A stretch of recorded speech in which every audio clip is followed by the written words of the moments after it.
in between exhibitions, it takes me a long time before I can start painting. It takes me, even now, basically been 2 months and I am still unable to really make work. It takes me a long time to kind of mull over what I've previously done and what I want to do in the next sort of phase of my work. And so right now, I'm planning to go see the Met. I'm planning to go to the Guggenheim. I'm going to go, just spend time looking and researching. Generally, what I gravitate towards are Asian artifacts. It is just something that, for me, painting, looking at historical paintings, often I'm just looking at the technique. I feel disconnected from what was actually painted. Whereas when I'm looking at these objects from my ancestry, there's this connection that I feel to it. And so whether if it's catalogs that I'm looking at,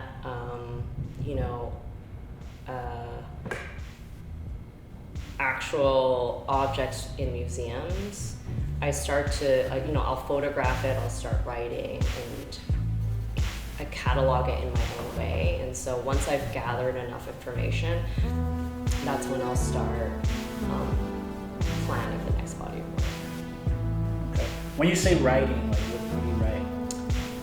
Just thoughts, ideas, maybe something that I've read that relates to something that I want to make.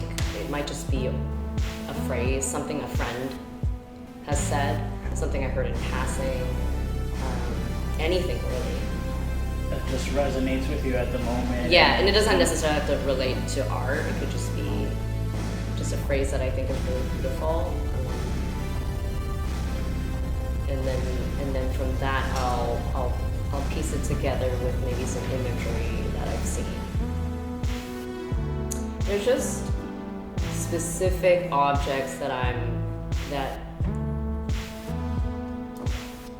in each body of work I tend to gravitate towards. And so, for example, this body of work, I was looking at a lot of these horses that were buried with the dead, or camels that were buried with the dead.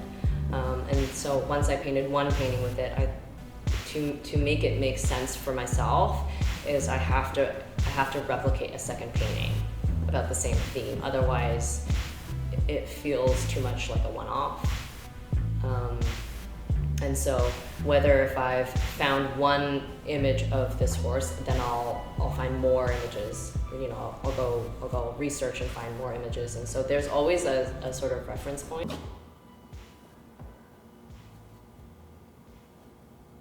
The Tang Dynasty was one of the first eras in China that really cataloged their arts, so like poetry, music, visual arts.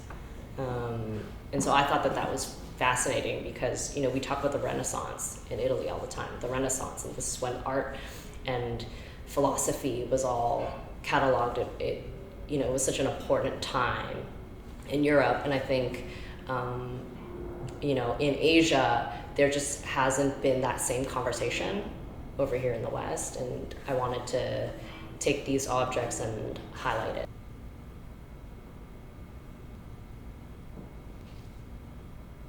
I really do believe in generational memory and how we may not be conscious of certain decisions that we make, but it all leads us, we're searching for those memories that are within our DNA.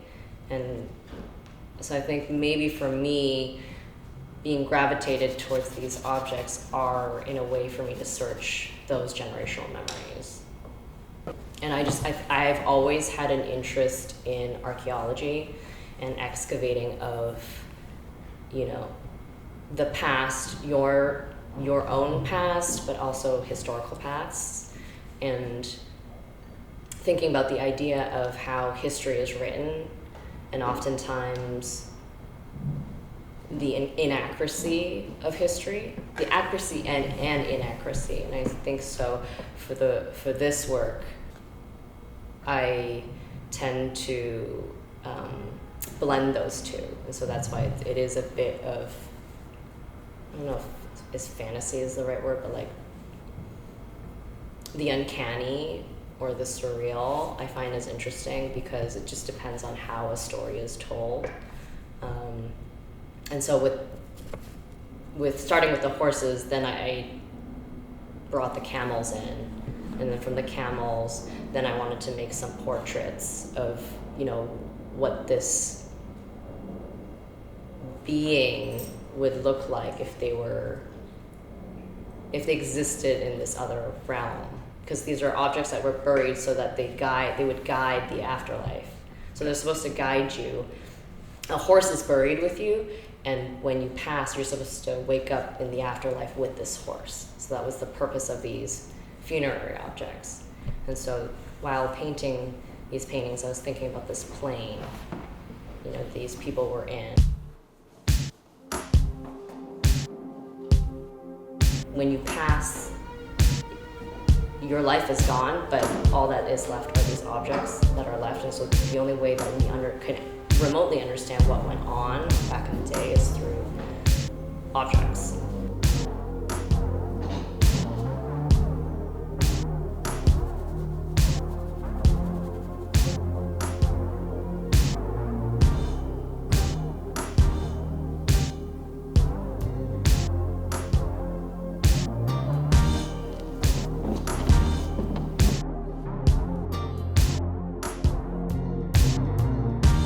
All the colors are in reference to actual glazes on the sculptures during the Tang Dynasty. So I really tried to focus on browns, greens, these golden tones and whites.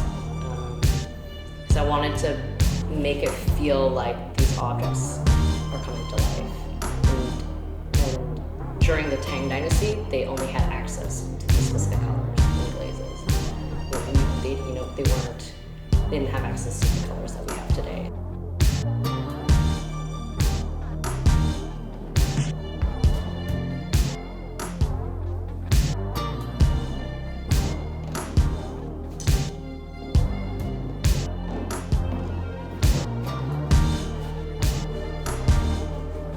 The show is in Shanghai, and my entire father's side of the family is from Shanghai. And so this exhibition is really meaningful to me because even though I cannot visit, it does feel like a homecoming for me because it is my motherland, and specifically Shanghai. My grandparents had to leave to find new opportunity, and so for me to come full circle, to make work, you know, to be raised in Canada and then to make work in America, to be exhibited back in my motherland is really special.